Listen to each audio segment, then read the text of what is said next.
दोस्तों नमस्कार। हमारी इस खास रिपोर्ट में आपका स्वागत है। पश्चिम बंगाल में बीजेपी की प्रचंड जीत के बाद कोलकाता से दिल दहला देने वाली खबर सामने आई।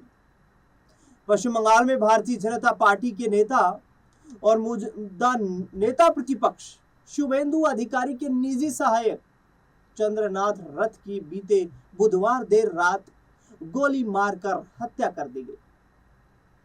कौन है आखिरकार ये चंद्रनाथ रथ, इनके बारे में इस खास रिपोर्ट में बताएंगे आपको। यह घटना राजधानी कोलकाता के करीब मध्यम ग्राम में घटित हुई। समाचार एजेंसियों के जारी किए गए वीडियोस में चंद्रनाथ रथ को अस्पताल ले जाया गया। जिस गाड़ी में वो सवार थे उसमें विधानसभा पास का स्टिकर भी लगा हुआ था। अब बीजेपी ने इसे एक सुनियोजित साजिश बता दिया है। बीजेपी ने चंद्रनाथ रथ की हत्या को सुनियोजित बताया है। तृणमूल कांग्रेस ने घटना की निंदा करते हुए इसकी जांच की मांग की है। पुलिस ने कहा कि उसने मामले की जांच शुरू कर दी। गौरतलब है कि शुभेंदु अधिकारी ने हाल ही में हुए चुनाव में भवानीपुर से टीएमसी नेता और निवर्तमान मुख्यमंत्री ममता बनर्जी को करीब 15,000 वोटों से हराया था। पश्चिम बंगाल चुनाव परिणाम के बाद यह आशंका जाहिर की जा रही थी कि हिंसक घटनाएं हो सकती है।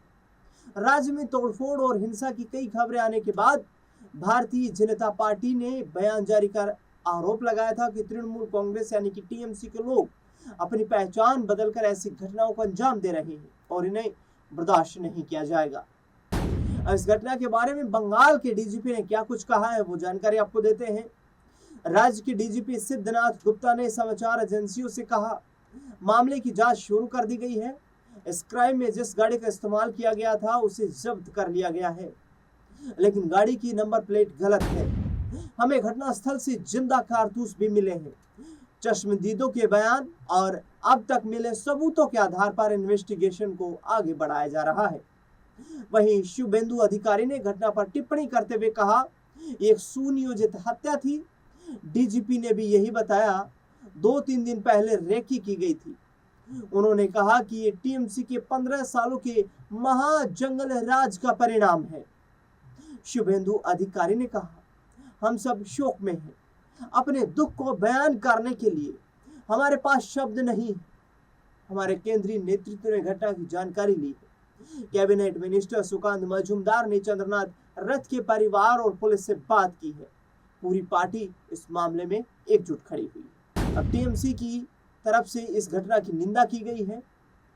तृणमूल कांग्रेस ने जारी किए गए अपने एक बयान में कहा कि हम मध्यम ग्राम में चंद्रनाथ रथ की क्रूर हत्या और साथ ही चुनाव के बाद हुई हिंसा में बीजेपी के लोगों के हाथों मारे गए 3 टीएमसी कार्यकर्ताओं की हत्या की भी निंदा करते हैं।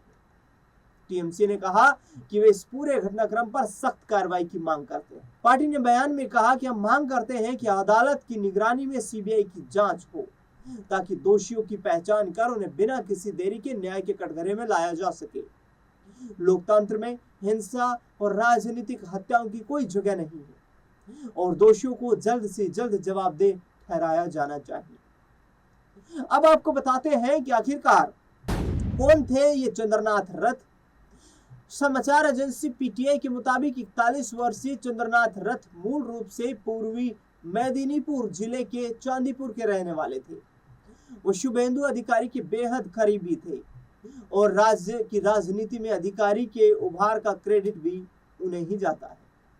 वर्षों तक शुभेंदु अधिकारी के आंतरिक सर्किल का हिस्सा होने के बावजूद वो काफी हद तक बैकग्राउंड में ही रहे। सक्रिय राजनीतिक संगठनात्मक कार्य में आने से पहले रथ ने रामकृष्ण मिशन से अपनी पढ़ाई पूरी करने के बाद लगभग 2 दशकों तक भारतीय वायुसेना में काम किया।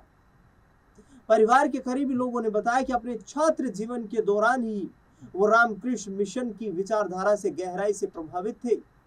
वायुसेना से स्वैच्छिक सेवानिवृत्ति लेने के बाद उन्होंने कुछ समय कॉरपोरेट सेक्टर में काम किया। इसके बाद धीरे धीरे राजनीतिक समन्वय और प्रशासनिक जिम्मेदारियों में आ गए। अधिकारी के परिवार की तरह उनका परिवार भी पहले तृणमूल कांग्रेस से ही जुड़ा हुआ था। परिवार के परिचितों ने बताया कि रथ परिवार और अधिकारी के परिवार के बीच संबंध 2 दशकों से भी ज्यादा पुराने हैं, जो पूर्वी मेदिनीपुर में टीएमसी के विस्तार के शुरुआती वर्षों तक जाते हैं। वो कई हाई वोल्टेज राजनीतिक लड़ाइयों के दौरान बीजेपी कोर टीम का भी हिस्सा थे, जिसमें भाजपा का भवानीपुर अभियान भी शामिल था। भाजपा संगठन के कुछ वर्गों के भीतर यहां तक अटकलें भी थी कि यदि विधानसभा चुनाव के बाद अधिकारी सरकार में बड़ी भूमिका संभालते हैं तो रथ को बड़ी प्रशासनिक जिम्मेदारी सौंपी जा सकती है। उनकी हत्या से राज्य में एक बार फिर से हालात काफी तनावपूर्ण हो गए। इससे पहले आपको बता दें कि जिस तरीके से पश्चिम बंगाल में लगातार ये राजनीतिक हिंसा की खबरें आ रही थी, पश्चिम बंगाल से जिस तरीके से घटनाएं सामने आ रही थी, वो इस बात को दर्शाता है, इस बात को इंगित करता है कि जिस तरीके से चुनाव के परिणाम आए, ये कंफर्म हो गया कि भाजपा वहां पर थंपिंग मेजोरिटी के साथ सरकार बना रही है। उसके बावजूद हमने देखा कि टीएमसी के एक अस्थायी दफ्तर में किस तरीके से तोड़फोड़ की वीडियो सामने आई। यहां तक कि सड़कों पर भारतीय जनता पार्टी के कार्यकर्ता जो है वो खुलकर जीत का उत्सव मनाते हुए नजर आए और यहां तक ये भी कहा जाता है कि बीजेपी के कार्यकर्ता ममता बनर्जी की आवाज तक जय श्री राम के नारे लगाते हुए भी पहुंच गए। लेकिन जिस तरीके की यह घटना घटित हुई है, शुभेंदु अधिकारी के पीए की जिस तरीके से निर्मम हत्या की गई है, ये मामला कहीं ना कहीं राज्य की कानून व्यवस्था पर भी सवाल खड़े कर रहा है।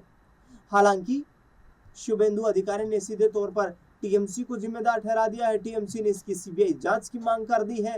राज्य की डीजीपी तमाम सबूतों को इकट्ठा करके और इस हाई प्रोफाइल मामले की इन्वेस्टिगेशन में टीमों को एकजुट कर चुके हैं और टीमें लगातार इस इन्वेस्टिगेशन में जुट चुकी हैं कि आखिरकार इसका प्रमुख कारण क्या रहा और कौन इस बड़ी घटना के सूत्रधार हैं, जिसने इस घटना को अंजाम देने से पहले भी बैकग्राउंड से एक बड़ा पॉलिटिकल खेल रचा होगा, एक बड़ा षड्यंत्र रचा होगा।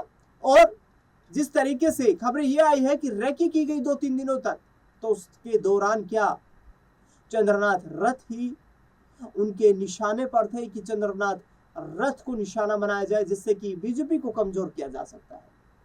और पुलिस किन लोगों को यहाँ पर जांच में सबूत इकट्ठा करके गिरफ्तार करती है और फिर उसके बाद इस मामले की आगे क्या जानकारियां सामने आती रहती हैं, उस पर हम विस्तार से आपको जानकारी देंगे। लेकिन सामाजिक आधार पर राजनीति को मद्देनजर रखते हुए इस तरीके की घटनाओं का कोई स्थान नहीं है। इस तरीके की निर्मम घटनाएं किसी भी राज्य में, किसी भी राजनीतिक दल, किसी भी पार्टी के लिए ये खतरनाक हो सकती है, ये समाज के लिए खतरनाक है और इस तरीके की घटनाओं पर तुरंत अंकुश लगाया जाना चाहिए, चाहे शासन किसी का भी हो।